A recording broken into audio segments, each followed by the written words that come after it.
감사합니다. 아멘. 우리 옆 사람과 한번 인사하겠습니다. 사랑합니다. 축복합니다.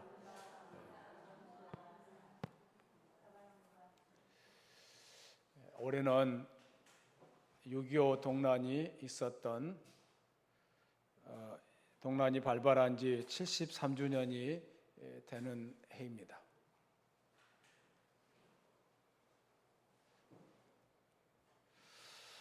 6.25 전쟁에 대한 폐해는 우리가 이 주보에 잘 제가 기록해 놓았습니다. 주보에서 보시면은 6.25 동란 중에 얼마나 많은 피해가 있었다는 것을 알 수가 있습니다.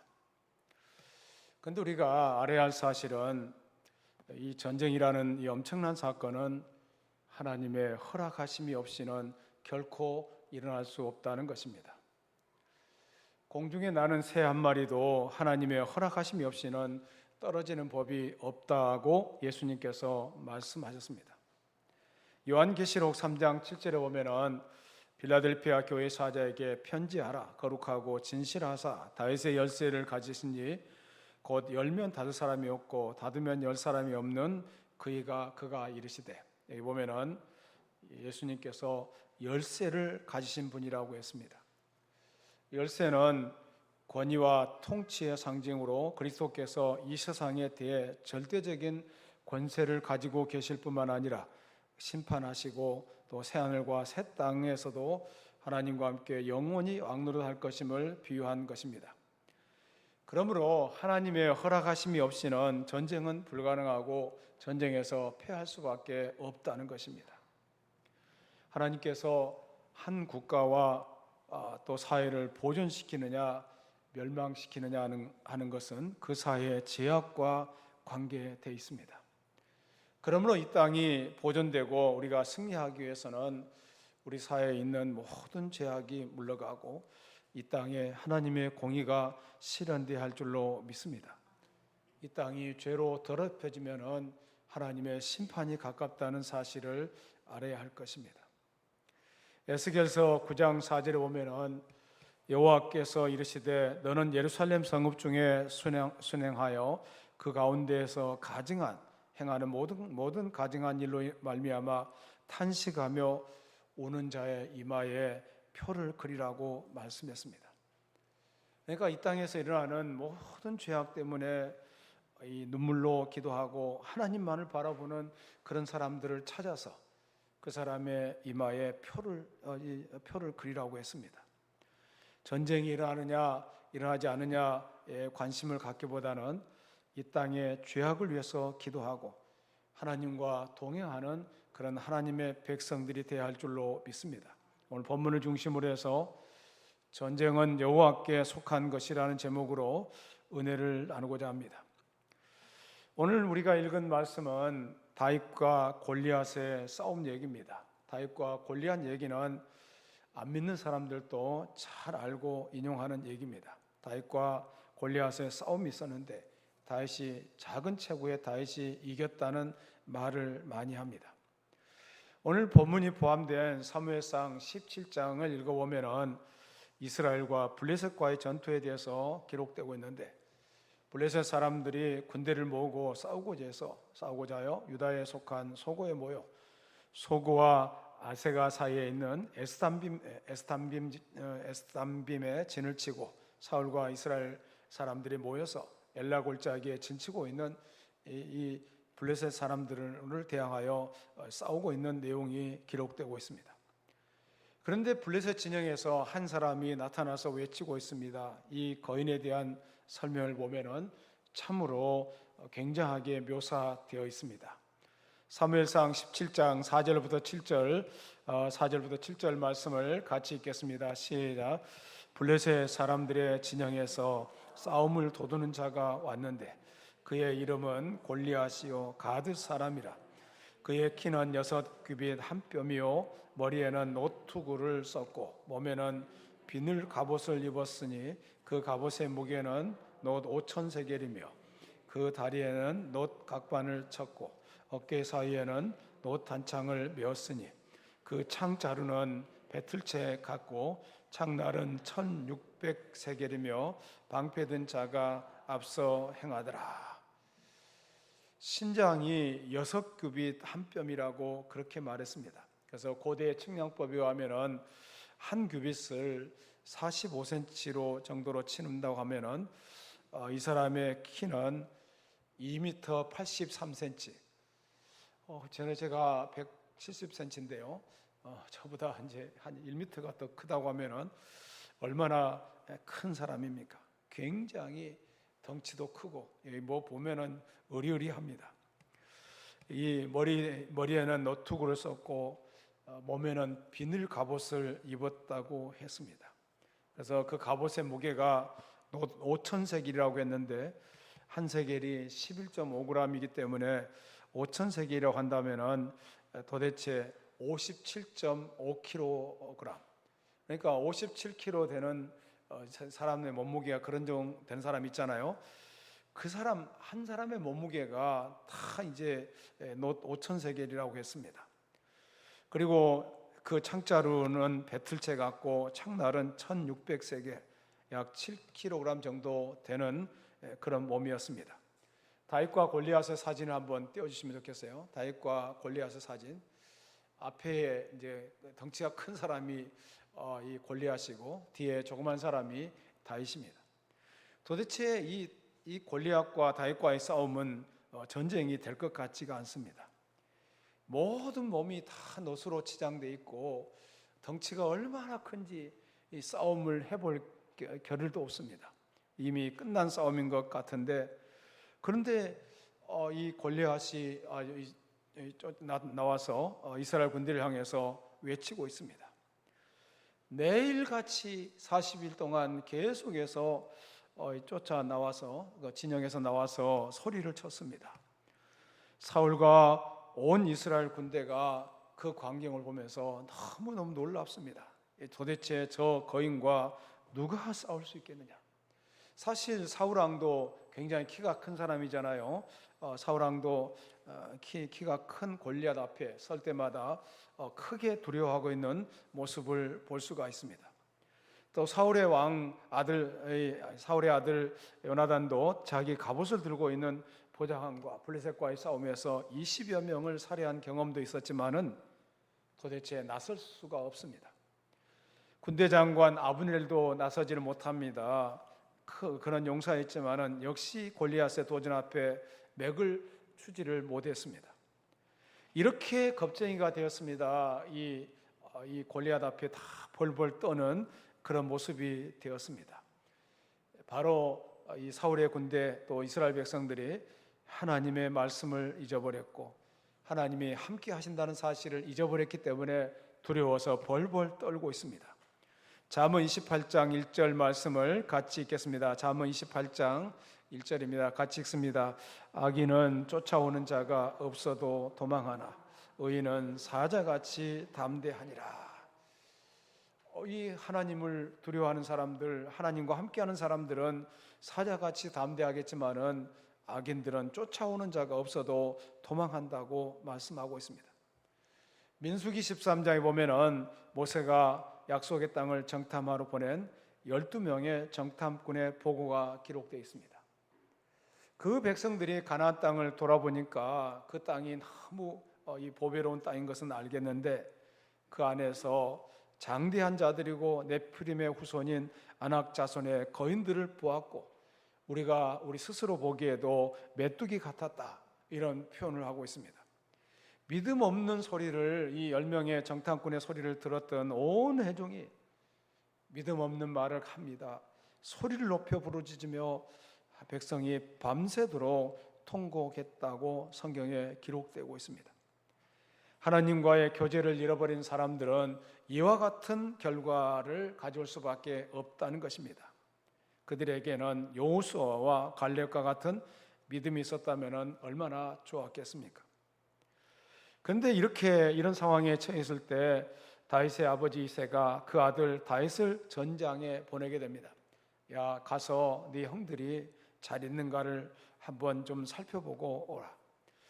이새는 8명의 아들이 있었는데 그 중에 3명의 아들이 사울의 군대에 입대했습니다. 징집 명령을 받아서 사울의 군대에 편입되어서 이제 그들 가운데서 전쟁을 치르려고 하고 있었습니다.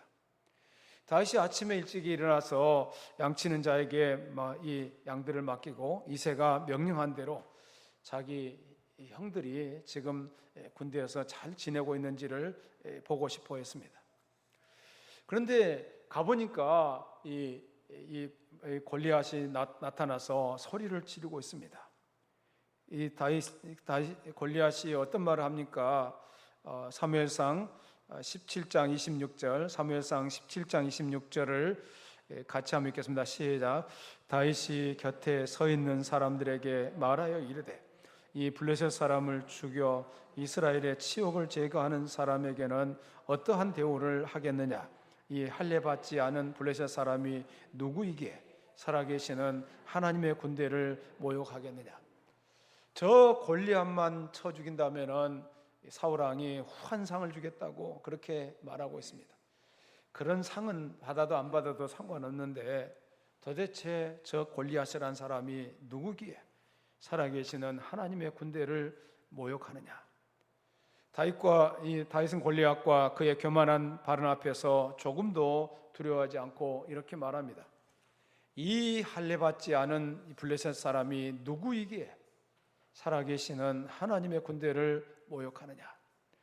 다윗은 용기를 가지고 또 그의 용기는 하나님을 아는 지식에 기초를 두면서 그 용기를 가지고 골리앗에 도전하고 있는 것을 볼 수가 있습니다. 다윗은 하나님의 영광이 가려지는 것을 도저히 참을 수가 없었습니다. 그래서 엘리압의 부당한 책망과 중상에도 불구하고 단호하게 골리앗과 맞서기로 결정을 했던 것을 볼 수가 있습니다. 이 다윗이 이제 했던 말들이 사울 왕에게까지 들어갑니다. 사울 왕에게 들려오니까 사울 왕이 어떻게 말합니까? 사무엘상 17장 32절, 33절, 17장 32절, 33절 같이 읽습니다. 다윗이 사울에게 말하되 그로 말미암아 사람이 낙담하지 말 것이라. 주의 종이 가서 저 블레셋 사람과 싸우리다 하니 사울이 다윗에게 이르되 내가 가서 저 블레셋 사람과 싸울 수 없으리니 너는 소년이요 그는 어려서부터 용사임이니라. 너는 어린 소년과 같은 사람인데 저 거인과 어떻게 싸워서 이길 수가 있겠느냐? 너는 싸우면 안 된다. 그때 다윗이 한 고백이 있습니다. 34절부터 37절까지 말씀을 같이 읽습니다. 시작. 다윗이 사울에게 말하되 주의 종이 아버지 양을 지킬 때 사자나 곰이 와서 양떼에서 새끼를 물어가면 내가 따라가서 그것을 치고 그 입에서 새끼를 건져내었고 그것이 일어나 나를 해하고자 하면 내가 그 수염을 잡고 그것을 쳐 죽였나이다. 주의 종이 사자와 곰도 쳤은즉 살아계시는 하나님의 군대를 모욕한 이 할례 받지 않은 블레셋 사람이리이까 그가 그 짐승이 하나와 같이 되리이다. 또 다윗이 이르되 여호와께서 나를 사자의 발톱과 곰의 발톱에서 건져내셨은즉 나로 이 블레셋 사람의 손에서도 건져내시리다. 사울이 다윗에게 이르되 가라 여호와께서 너와 함께 계시기를 원하노라. 다윗이 분노하고 있습니다. 골리앗이라는 이 사람이 하나님의 이름을 더럽히고 있습니다. 하나님의 이름을 더럽히는 저 골리앗을 그대로 둘 수가 없다는 것입니다. 이 다윗의 이런 거룩한 분노, 이것 때문에 하나님은 다윗을 사용하고 있다는 것을 알 수가 있습니다. 하나님의 군대를 모욕하고 있는 이 할례 받지 못한 블레셋 사람들을 내가 어떻게 방관할 수 있겠습니까? 그 사람을 그냥 내버려 둘 수 없습니다. 제가 가서 저 골리앗을 반드시 쳐 부수겠습니다.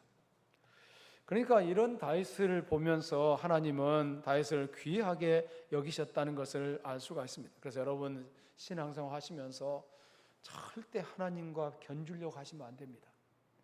내가 하나님보다 이런 점이 더 위대하다. 내 스스로가 자만해졌다. 이 교만죄가 얼마나 큰 죄라는 것을 잘 아셔야 돼요. 항상 하나님 앞에서 내 자신을 낮추고 하나님의 영광을 높이는 삶이 되어야 할 줄로 믿습니다. 내가 무엇을 하든지 하나님 영광을 위해서 하라는 이 말씀을 생각하시면서 매 순간순간마다 다 하나님의 은혜입니다. 하나님께서 나와 함께 해주셔서 오늘 여기에 이르게 하셨습니다. 내가 대단한 존재가 아닙니다. 저는 어린 시절에 좀 이제 학교에서 공부를 좀 했다는 이유 때문에 지금 돌아보면서 얼마나 회개가 되는지 모르겠어요. 그 별로 좋은 머리도 아닌데 그걸 가지고 교만했던 그런 생각들을 하면서 야, 내가 정말 잘못 살았구나. 그 생각을 할 때가 참 많습니다. 여러분, 하나님 앞에서 항상 하나님의 영광만을 높이는 그런 삶이 되어야 할 줄로 믿습니다. 다윗이 하나님의 영광을 생각하면서 분노하고 담대하게 골리앗을 향해서 나아갔던 것입니다. 사울 왕이 정말 어린 소년과 같은 그런 다윗이잖아요. 한 20살쯤 됐다고 하는데 20살쯤 되는 그 다윗을 골리앗에게 내보낼 때 정말 이제 아무도 나가 싸울 사람이 없다 보니까 골리앗을 내보내면서 하는 말이 가라, 여호와께서 너와 함께 계시기를 원하노라. 다윗은 사울 왕의 갑옷도 안 맞습니다. 그리고 골리앗에게 나가는데 거추장스럽습니다. 그래서 다윗이 취한 것이 무엇입니까? 시냇가에서 매끄러운 돌 5개를 취하고 손에 물매를 들고 거인 골리앗을 향해서 나아갔습니다. 다윗이 믿음을 가지고 골리앗에게로 나갈 때 어떻게 말합니까? 사무엘상 17장 41절부터 44절을 같이 읽겠습니다. 시작. 블레셋 사람이 방패든 사람을 앞세우고 다윗에게로 점점 가까이 나아가니라. 그 블레셋 사람이 둘러보다가 다윗을 보고 업신여기니 이는 그가 젊고 붉고 용모가 아름다움이라. 블레셋 사람이 다윗에게 이르되 내가 나를 개로 여기고 막대기를 가지고 내게로 나왔느냐 하고 그의 신들의 이름으로 다윗을 저주하고 그 블레셋 사람이 또 다윗에게 이르되 내게로 오라. 내가 내 살을 공중의 새들과 들짐승에게 주리라 하는지라. 정말 가관이 아닙니다. 저 어린 나이 20살밖에 안 되는 젊은 청년이 자기를 향해서 자기와 싸우겠다고 오는 이 다윗을 보면서 얼마나 가증스럽습니까? 얼마나 가증스럽게 여겼어요. 얼마나 교만하게 말합니까? 오라, 내게로 오라. 내가 내 살을 공중의 새들과 들짐승에게 주겠다. 한 주먹도 안 된다는 거 아니겠어요? 그때 이 다윗이 어떻게 말합니까? 45절부터 47절까지 말씀을 같이 한번 읽겠습니다. 시작. 다윗이 블레셋 사람에게 이르되 너는 칼과 창과 단창으로 내게 나아오거니와 나는 만군의 여호와의 이름 곧 내가 모욕하는 이스라엘 군대 하나님의 이름으로 내게 나아가노라. 오늘 여호와께서 너를 내 손에 넘기시리니 내가 너를 쳐서 내 목을 베고 블레셋 군대의 시체를 오늘 공중의 새와 땅의 들짐승에게 주어 온 땅으로 이스라엘에 하나님이 계신 줄 알게 하겠고 또 여호와께의 권하심이 칼과 창에 있지 아니함을 이 무리에게 알게 하리라. 전쟁은 여호와께 속한 것인즉 그가 너희를 우리 손에 넘기시리라. 단호하게 외치고 있습니다. 단호하게 외치고 있어요. 얼마나 믿음 있는 외침입니까? 하나님이 쓰실 수밖에 없는 사람이라는 것을 알게 됩니다. 이 말씀들을 통해서 다윗은 누구를 의지하고 있습니까? 하나님만을 의지하고 있다는 것을 알게 됩니다. 그는 하나님만을 바라보면서 골리앗이 두렵지 않습니다. 골리앗의 외형적인 군대가 그리고 골리앗의 외형적인 투구 갑옷이 아무리 거창할지라도 놀라운 것은 거룩하신 하나님의 능력을 다윗은 의지하고 있다는 것입니다. 오늘 우리들은 얼마만큼 하나님을 신뢰하십니까? 우리는 날마다의 생활에서 우리가 행하는 모든 일에 있어서 하나님만을 신뢰하면서 믿음의 길을 잘 달려가야 할 줄로 믿습니다. 다윗이 기록한 수많은 다윗의 시편을 통해서 다윗이 제일 많이 부르고 있는 외침이 무엇입니까? 그것은 바로 여호와 하나님을 신뢰하라는 것입니다. 무서운 전쟁터에서 그는 하나님을 신뢰했습니다. 그리고 겁없이 골리앗을 향해서 대들고 있습니다. 이 행동은 다윗의 마음속에 하나님을 향한 믿음 때문이었습니다. 이런 다윗을 향해서 하나님은 내 마음에 합한 자라고 말씀하고 계십니다. 다윗이 승리한 것이 아니라 다윗의 마음속에 역사하시는 하나님을 향한 그의 믿음 때문에 그가 승리하게 된 줄로 믿습니다. 세상을 이긴 이김은 이것이니 우리의 믿음이라고 말씀하고 있습니다. 오늘은 6.25 사변이 있었던 날입니다. 73년 전 이 땅에 전쟁의 참화가 있었습니다. 그날도 이렇게 주일날이었습니다. 주일날 새벽에 소련제 탱크를 몰고 공산주의자들이 남한 땅을 향해 돌격해 왔습니다. 지금도 그들은 우리를 향해서 가만히 있으라, 까불면은 죽이겠다, 또 이 서울이 불바다가 된다는 그런 말도 합니다. 사실 그런 말도 일리가 있잖아요. 만약에 핵무기 하나를 서울에다가 떨어뜨린다면은 서울은 정말 흔적도 없이 사라질 수밖에 없습니다. 핵무기가 얼마나 무서운 재앙적인 무기라는 것을 여러분은 잘 아실 것입니다. 그래서 지금도 우리를 향해서 그런 위협적인 말을 합니다. 그런데 우리는 참 두려워하지 않고 잘 살고 있어요. 제가 미국에서 오는 딸을 맞이하러 이렇게 인천공항을 갔는데 미국에서 오는 비행기들이 다 딜레이 되고 있어요. 뭐 하와이에서 오는 비행기, 시카고에서 오는 비행기, 뭐 LA에서 오는 비행기, 다 비행기들이 이렇게 딜레이 돼 있어요. 그래서 왜 늦게 왔느냐 물었더니 공중에 바람이 세서 돌아오느라고 오래 걸렸다고 하더라고. 근데 제가 보니까 돌아왔다기보다는 북한에 조금만 올라가면은 이 미사일이 막 날아다니잖아요. 그것을 피해서 온 것 같아요. 미국에서 오는 비행기들이 다 피해서 오느라고 전부 다 딜레이 되는 그런 모습이 되고 있습니다. 지금도 전 세계를 향해서, 이 한반도를 향해서 북한 공산주의자들이 위협을 해오고 있다는 것을 잘 아실 것입니다. 그럴 때마다 우리가 누구를 의지해야 됩니까? 하나님만을 의지해야 될 줄로 믿습니다. 미사일이 날아오든 말든 우리는 눈 하나 깜빡하지 않고 잘 살잖아요.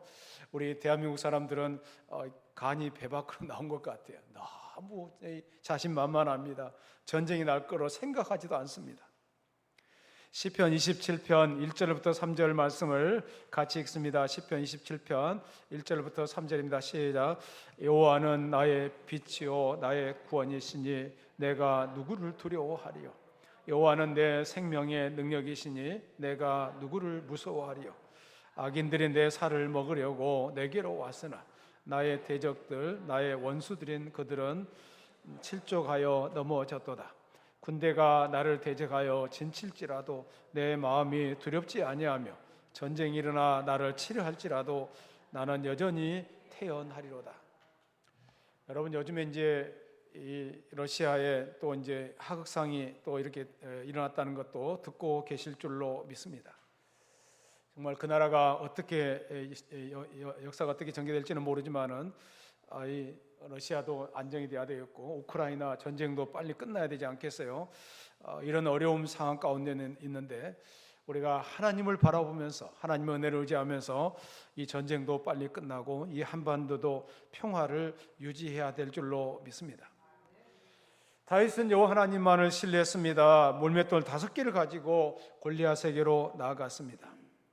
물맷돌로 무장하는 군대가 구약 성경에 보면은 기록되고 있습니다. 그러니까 물맷돌로 된 군대가 구성되어 있는데 700명이나 되는 군대가 다 이렇게 왼손잡이였는데 물맷돌로 상대방을 무찌르는 그런 군대가 구약 성경에 기록되고 있습니다.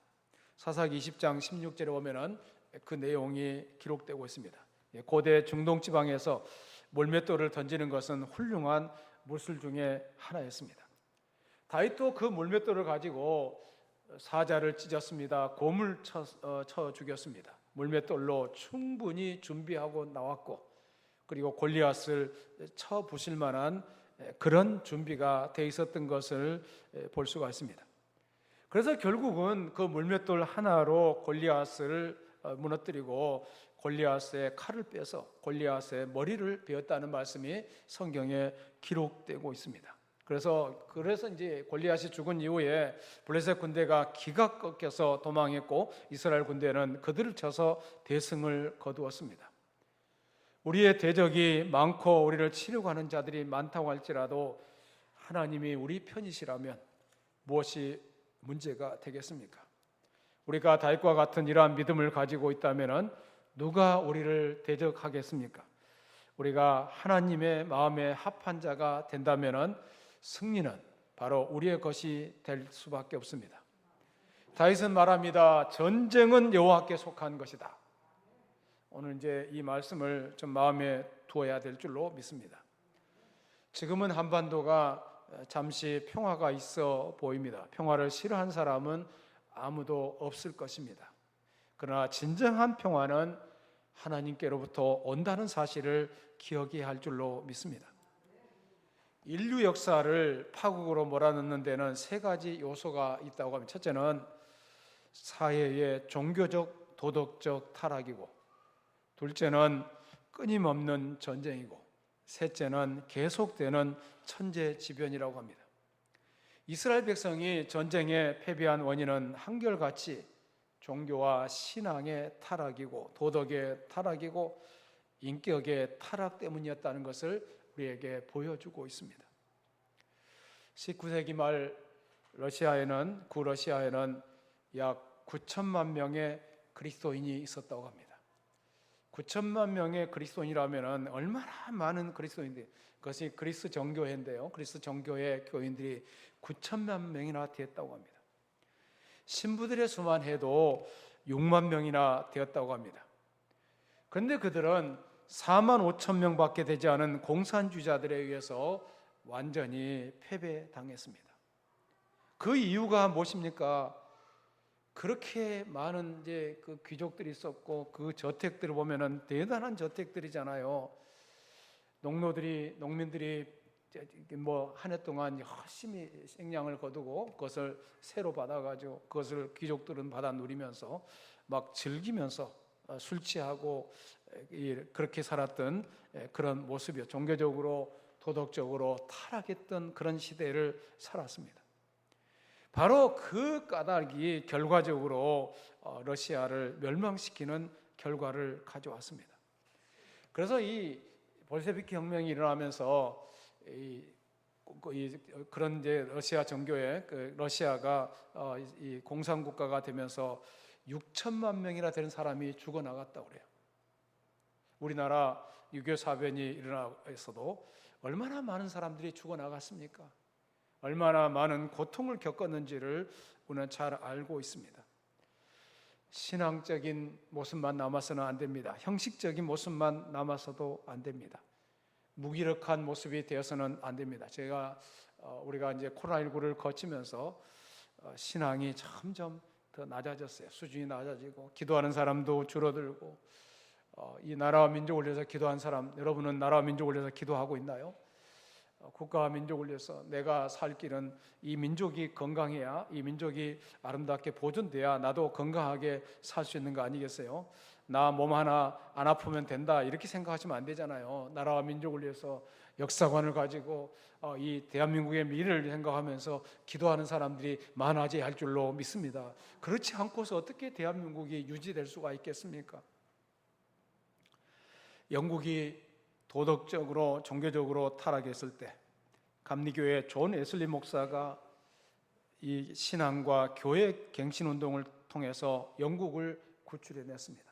그래서 지금도 영국 가보면은 이 웨슬리 목사님이 활동했던 그런 흔적들이 참 많이 남아있다고, 저는 가보지 못했지만은 그런 흔적들이 왜 남겨져 있냐면은 이 영국 백성들이 도덕적 종교적으로 타락했을 때 그 백성들을 바른 신앙으로 바른 삶으로 나올 수 있도록 얼마나 노력했는가를 알 수가 있습니다. 이런 영적인 힘을 길렀기 때문에 영국은 무혈혁명을 통해서 영국을 구해낼 수가 있었던 것입니다. 이 땅에 평화가 정착되고 핵전쟁의 위험에서 벗어나는 길은 하나님께서 우리와 함께 해주셔야 한다는 사실을 알게 됩니다. 그러기 위해서는 이 땅의 제약된 모습을 보면서 애통해하면서 겸손히 하나님과 동행하는 삶을 살아야 할 줄로 믿습니다. 세대가 얼마나 악해졌습니까? 자기 중심적으로 삽니다. 소음 이것 참지 못해서 살인 사건이 나잖아요. 주차 문제 때문에 상대방을 또 죽이기도 합니다. 또 이 동성 간의 연애는 어떡하고요? 정말 이 세대가 너무너무 악해져 있다는 것을 여러분은 잘 아실 것입니다. 지금만큼 우리가 하나님께로 돌아가야 할 때는 없는 줄로 믿습니다. 6.25 사변은 잊을 수 없는 그런 이민족의 아픔입니다. 이런 비극이 다시 발생하지 않기를 위해서 기도해야 되고, 한반도가 평화를 유지하기 위해서 기도하는 우리 모두가 되어야 할 줄로 믿습니다. 다른 사람의 탓하고 다른 사람을 책망하는 것이 아니라 이 민족이 하나님 앞에 바로 서기 위해서, 특별히 한국교회가 기도가 약해졌습니다. 예배도 약해졌습니다.